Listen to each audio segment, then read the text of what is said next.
Money. It affects our everyday life. But how do we make more of it? Manage it. And make sure we make the most of our money. Welcome to Money Mindful, a podcast to teach and support you as you learn to manage your money. Hello, beautiful people. Welcome to episode 23 of the Money Mindful podcast. I am your host, Meaghan. How are you? As I prepare for this show, I'm watching the birds outside my window. There's a beautiful banksia bush outside my window, and every day there are lorikeets or honey eaters in it. It's actually really distracting because they're so lovely to watch, and sometimes when I'm editing the show, I can hear them in the background noise. I never edit it out. I feel so lucky to have this view. Like, they're really close up, about 2 meters away.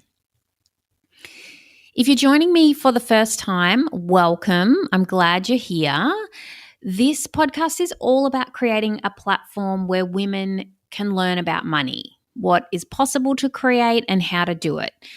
Literally, like in the physical world, what you can do as in managing and investing your money, but also more importantly, the behind the scenes work you must do in your mind to create more abundantly in your life. There has been a big increase in listeners this season, and I'm loving having the chance to connect through book club and chatting on the socials. Book club, are you in? Our first book, Spenditude, generated a lot of discussion, and it was great to have the opportunity to chat with Money Mindful ladies at the Facebook Live. If you missed book club last month, no problem. If you're still interested in learning about the book, there's actually a book club page on the Money Mindful website. The current month is at the top of the page, but if you go through, you'll be able to find all the info on the current book and past books. On the Spenditude page, you'll be able to see the video from the Facebook Live meeting, and you can listen to the interview with Paul and Janine, and there's also a link to buy the book. This month, we are reading Wonder Woman's Guide to Money, The Busy Woman's Guide to Money Management and Wealth Building by Natasha Janssens. I actually interviewed her recently for the podcast, and that will go to air on the 21st in a couple of weeks. She is a powerhouse of information, and you are going to get a lot out of hearing the interview. I'm really looking forward to sharing that with you. It's actually much longer than I normally do, but we just had so much to talk about. We could have kept the interview going for a few hours. So I think we might have to have her back on the show.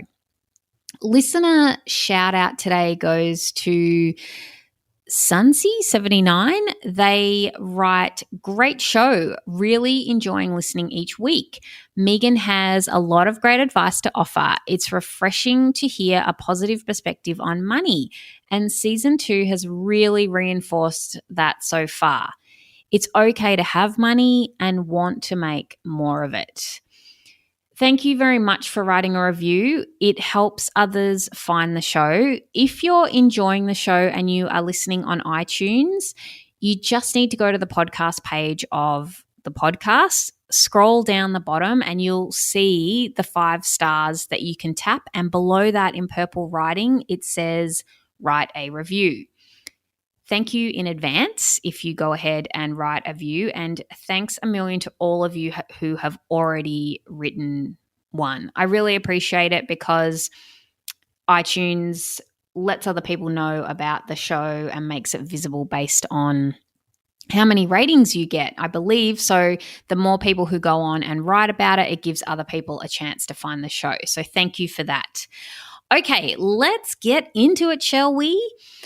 I borrowed this book from the library a few weeks back called Property versus Shares, Discover Your Knockout Investment Strategy. To be honest, I haven't read it.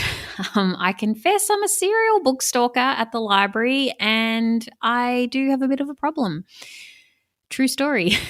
I will borrow about 10 books at a time, and there is no way I will actually get through them before they are due back.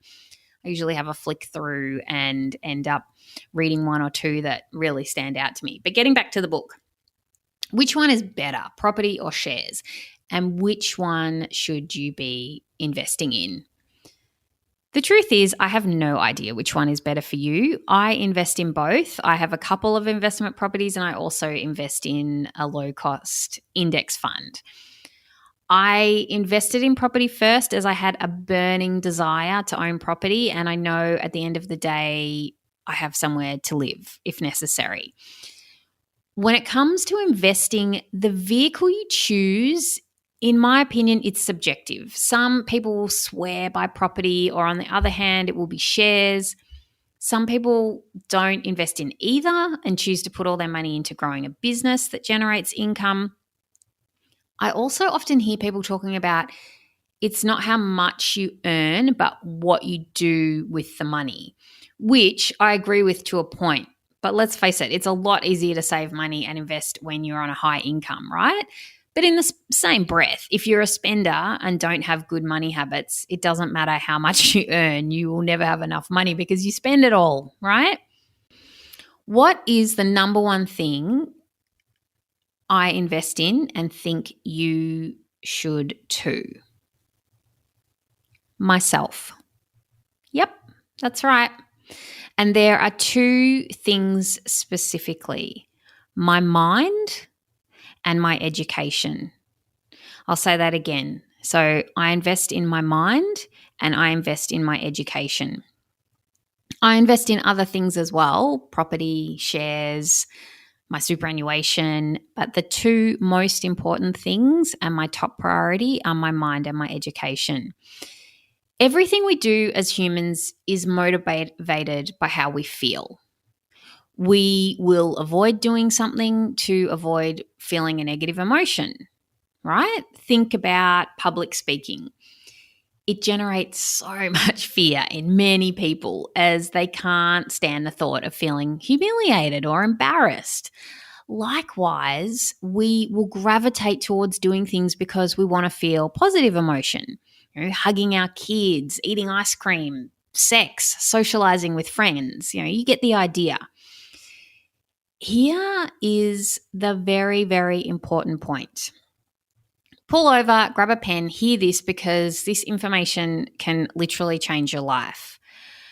Circumstances happen, okay? We can't control them. Maybe you grew up in a wealthy family. Maybe you grew up in a poor family. You can't control that. What we can control, which most people don't realize, is how we choose to think about our circumstances. The way we think about our circumstances determines how we feel about it. How we feel will determine how we act. How we act determines the result we create in our life, right? So that example about the public speaking, public speaking is just neutral, okay? Like if you get asked to do something, it's a neutral circumstance, but your thought about it might be, oh my gosh, that's the worst thing in the world. I never want to stand up in front of anyone and talk, and you feel incredibly afraid. And so your actions are going to be to try and avoid that or withdraw. And that creates the outcome that you experience, right? So, for example, another example, you might have grown up in a family that never talks about money. This is not bad. It's not good. It just is. Okay. Your thought about money is, for example, I don't talk about money, or it's not polite to talk about money. Now, if you think it's bad or wrong to talk about money, you are not going to talk about it because you don't want to feel embarrassed or uncouth or whatever the feeling is that it brings up for you. The action you take is that you never talk about money, and the result you create in your life is that maybe you don't have much because you've never discussed a raise at work or found out about how you could invest it. This could be something that you have never consciously thought about, yet this is the result you're creating in your life because of the way that you think. On the other hand, maybe you have thoughts like, I'm great with money, or I'm curious about investing. These kind of thoughts are going to create a different result for you. Our mind and the way we think is so very powerful. We all have this crazy powerful machine in our head. And this isn't woo woo, okay? This is science. Our brain creates new pathways in our brain. I know I'm not sounding very technical here, but there's like these little pathways in our brain, and I don't know the exact scientific way to explain it, but they get developed by us learning something and then repeating it, and then they become these well-worn pathways, right? And it's so amazing because what this means is we can actually change our brain, we can change our thoughts, and we can change the results that we create in our life. And I'm not just talking about money, I'm talking about mental health and well-being. The way we think has a huge impact on this. But this podcast is about money, so I'll keep the focus to that, okay? When it comes to investing our money to get a return on our investment, learning how to manage your mind and education are two most important things you should be investing in. If you have a scarcity mindset, like you have thoughts like, I don't have enough, it's not enough money, it doesn't matter how much you earn, you'll never have enough money, your points of reference will just change, okay? So, for example, when you were young, you might have thought, oh, I wish I had enough money to buy a car. And in your mind, the idea of any car was amazing, like an old Datsun with an AM radio, right? And then you get older and you earn more money and the goalposts just change, but you still have the same thoughts. Now you just wish you had enough money for the latest Aldi, let's say. You're still in a scarcity mindset. You still don't have enough. Nothing's changed. You're repeating the same patterns and thoughts in your brain. Believe me, I've lived it. Make investing in learning how to manage your mind your number one priority, and everything else will flow from there. No joke. There are so many books about this now. I particularly love the latest ones I've read are Mindset by Carol Dweck and Grit by Angela Duckworth. I'll put a link in the show notes. Our thoughts are so important, and the way we think about money determines how much we have, truly. And I don't mean this in a magic kind of way. I mean this in our brain thinks thoughts, and then we feel certain ways because of those thoughts, and then we go out and we take action, and then we get results in our life. It's not magic. Okay, this is something that we actually have control over and that we can affect. So I don't mean you can just think you have $100,000 and suddenly just like that, poof, it's in your hand. No, I mean, maybe you have a thought like, I'm going to make $100,000 in income this year. And you actually have to believe it to make it happen, because if what you really think is, I could never make that kind of money, you're not going to create it. But if you believe it, your actions will align with making that happen. It's like that thing where you are going to go and buy a Subaru Forester, for example, and suddenly it's like everybody has a Subaru Forester. Everywhere you go, everybody has this car. It's because your brain is now looking for it. It's not because suddenly more people have that car. We are just now drawn to looking for that evidence. So if you believe it's going to happen, maybe you ask for a raise or you change jobs with a higher income. Maybe you start a side hustle or a business. The point is, if you believe it, your brain is going to look for ways to create it. If you believe rich people are greedy or horrible people, your brain is going to help you not become that, right? So much of the action we take are on default because of the way we think. When we take the time to become aware of our thinking, it puts us in an incredibly powerful position to then choose deliberately what we want to focus on and create.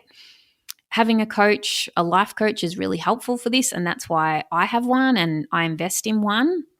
That's one way I invest in my mind. Education is number 2. Education is such a broad term, right? Like education in what? I'm not just talking about go and get a university degree. I'm talking about investing in education that will get you a return on your investment. And I don't just mean a monetary return. So this is something, but I'm going to talk about that now because I think it's something that is too often overlooked. We're conditioned to believe that we go to school, right? We graduate and then we go to university. Sure, if you want to be an accountant or a nurse or a teacher and you can earn back the money you invest in your university degree, that totally makes sense, right? And don't get me wrong, my background is a school teacher, so I'm totally pro going to school and university, all of that. However, our world is changing and it's changing fast. Okay. So I think when you think about going to university, you should be assessing the return you are going to get for your investment when deciding on what are you actually going to study. Anything's possible these days. With the advancements of technology, we have so much information at our fingertips. Therefore, anything you want to do or achieve for your life is possible if you've got the right mindset. But you have to go out and educate yourself. If you want to run a business, educate yourself about business. Want to be a property investor? Go and do a property investing course or get reading. But again, it goes back to mindset, right? Because if you believe you are not good with money, you are probably not actively doing things with money that help you create more money. Personally, I have invested a lot of money on education that helps me make money. And when I talk about education in that sense, I mean I have gone and got a teaching degree so I can physically work as a teacher and earn money by doing that. I've done property investing courses to inform myself about what you actually need to do to invest in property and why you would invest in different places. Okay, I've done online courses and I've read lots and lots and lots of books. I'm now investing in myself in a different way. I'm doing some new training to upskill in an area to be able to create more work opportunities for myself. You are in charge of what you create in your life. I love investing in property and shares, and I think they are both great long-term investment strategies for my retirement. But right now, in the present moment, I think the most important thing to invest in is my mind and education, because I believe that this is the foundation for everything else. Are you investing in your mind? Are you investing in your education and capacity to make money? If not, I encourage you to do this. All right, that's all for today. If you want to stay in touch between episodes, get on the Money Mindful Ladies newsletter. You can do that by going to the website or going through any of the links on the socials if you follow me on Facebook or Instagram. If you don't want to miss any information about book club, I especially advise you to get on the newsletter because that's where I put in the information weekly about what's happening. Until next time, have a fabulous week. Bye-bye. Thanks for listening to the Money Mindful podcast. For more info, visit moneymindful.com.au. For future episodes, be sure to subscribe. And remember, the information in this podcast is of a general nature only and does not take into account your personal circumstances or goals. Please seek professional advice for your own financial needs. Remember to have fun along the way.